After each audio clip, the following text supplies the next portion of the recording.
Good morning, my eugenetics. How are you today? I would like to apologize that last Wednesday we were not able to read the reading supposedly number 17. This is due to so many intervening events. You have the death of Pope Francis, you have the fever of the conclave, and then now the fever of the election and the countings. So I would like to ask for your apology. Now, ladies and gentlemen, eugenetics. Today we will do the reading number 17. In the book, the title is Macho Moments. My macho moments. All my flying years, everyone called me Father. I did not tell them to. I did not like the idea myself. In fact, one beautiful lady person would ask me, "Why do you let them call you Father?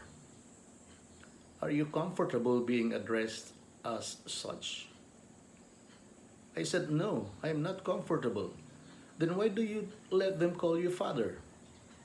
I responded, "Because I had lots of left behind items in the airplane, like my flashlights, my vests, safety directives, etc., that don't come back if I put my name on them, and I leave them behind. Whereas if I put Father, these things will find their way into my mailbox the soonest possible time."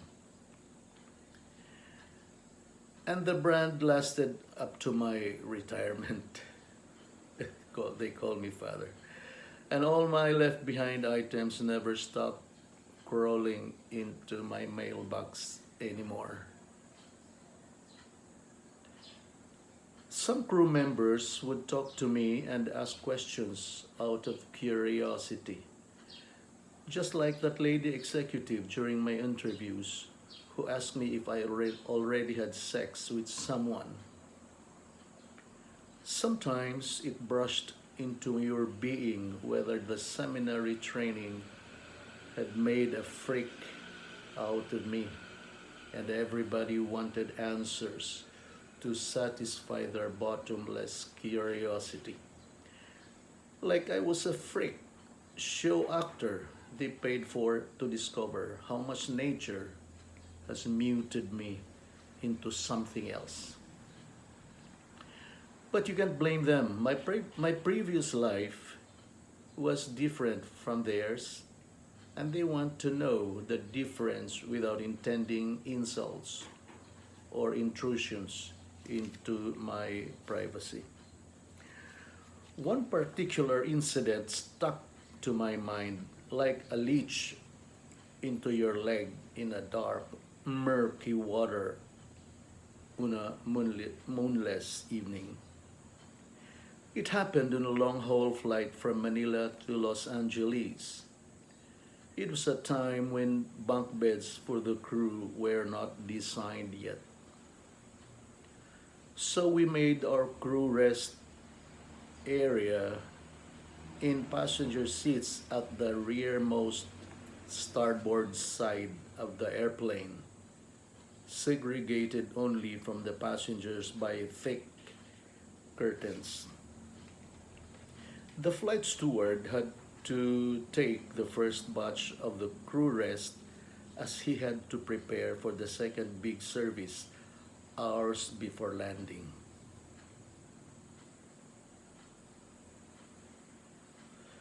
I was a steward then, so I took the first batch. I entered the curtains late as I had to make sure that I endorsed important informations to the crew on duty. I took the last vacant seat on the outer side of the third row. The seats were two abreast. Sorry. Before I could recline my seat and cover myself modestly with a blanket, a flight attendant beside me leaned very close to me. I felt her warm breath on my right ear as she said, "Do you like me?" I looked at her. In darkness, our noses touched. From the faded reflections on the ceiling of an ongoing movie, I could see crew heads moving. They haven't slept yet. Then she repeated it again. "Do you like me?" It was not even a whisper.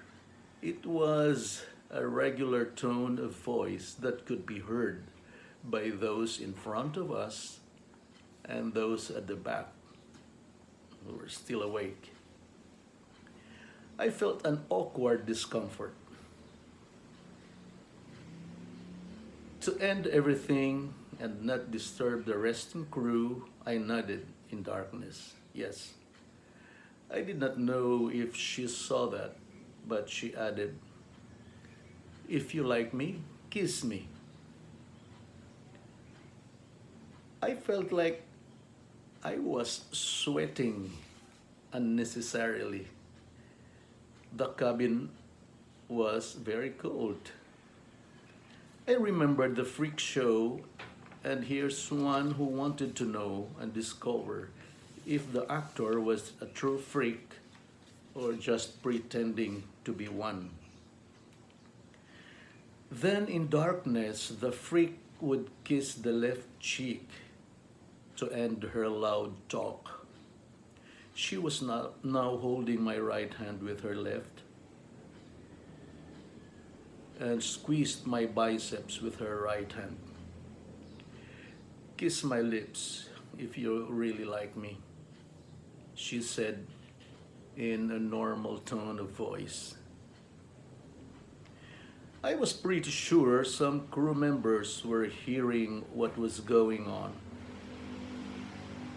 I said, "Shh, you have to kiss me on the lips and I will stop bothering you." I pecked her on the lips as she held my face. I broke up and I stood up never to enter that curtain again throughout my scheduled crew rest. How do you draw the line between flattery and molestation? I remembered Mrs. Dina Guzman again and her theory on culture shock. That did not stop there behind the curtains. We arrived at the hotel early evening. Before I could settle my things in my room, the phone rang. It was she. "Come to my room, I have dinner. You don't have to go out to buy one."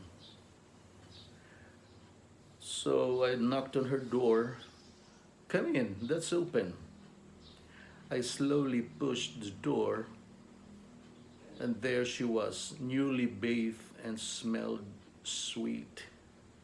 She was wearing the shortest and sheerest teddy that I only see at Victoria's Secret outlets. I have to admit that my male hormones then started to squirm inside my sleepy and tired body. If not, I would be lying. Packed dinner was on the table. I was frozen on the door. She ran, she hugged me and kissed me on the lips. There was hunger in her grip. Physical longings were there. I was drunk with the sweet smell of a tantalizing woman. When I came to my senses, I backed out and said, I'll take a shower. I ran back to my room. I put my phone in D&D because I was already married then.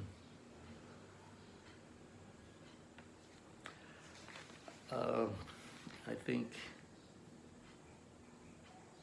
this is steamy. We have to end it here, Eugenetics.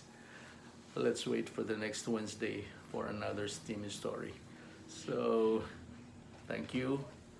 Have a good day, and I love you, Eugenetics.